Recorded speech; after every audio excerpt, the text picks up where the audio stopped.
Dalam episod terakhir di Hat Nyai, aku pergi balik ke Mak Hat Nyai cawangan yang lagi satu. Lepas tu makan, repeat balik dekat Hamid Restaurant dan pergi ke 7-Eleven untuk beli burger yang viral untuk bawa balik ke Malaysia. So jom layan episod ni.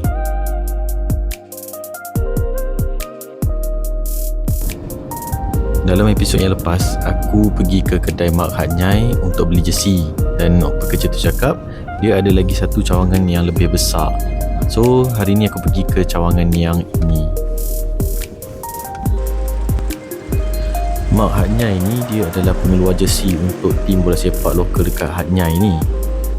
Diorang buat bisnes printing jersey. So kalau korang nak print jersey kat sini pun boleh.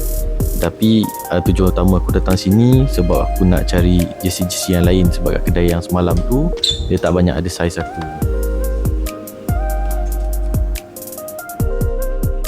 Tapi malangnya jersey Songkla FC dekat sini pun tak ada saiz aku. So aku dapatlah beli ada satu jersey lain lah.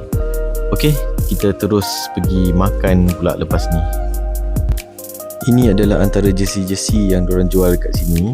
So lepas settle tengok jersey-jersey ni semua, kita orang book Grab untuk pergi makan.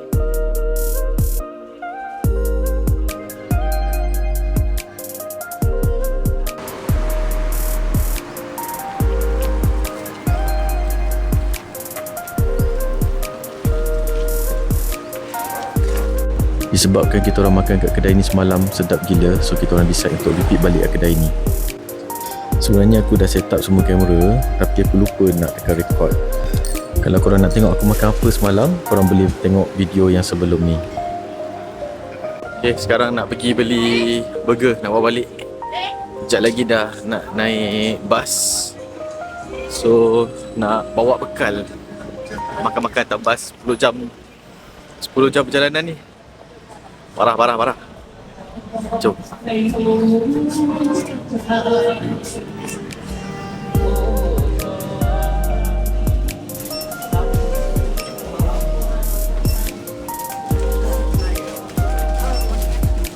korang boleh tengok ni, dalam bakul tu penuh diorang ambil burger ni.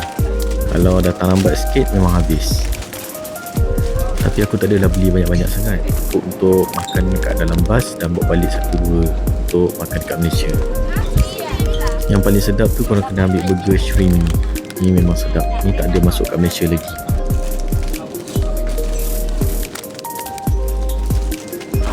Okay, dah dapat dah burger. Now nak naik bilik, nak kemas-kemas and tunggu bas. Okay guys, dah habis dah jalan-jalan dekat Hat Nyai ni 3 hari 2 malam. So lepas ni just nak naik bas balik ke KL. Okay lah, itu saja untuk video kali ni. Jangan lupa subscribe and komen lah apa yang korang nak komen. Jumpa lagi dalam video akan datang. Ciao.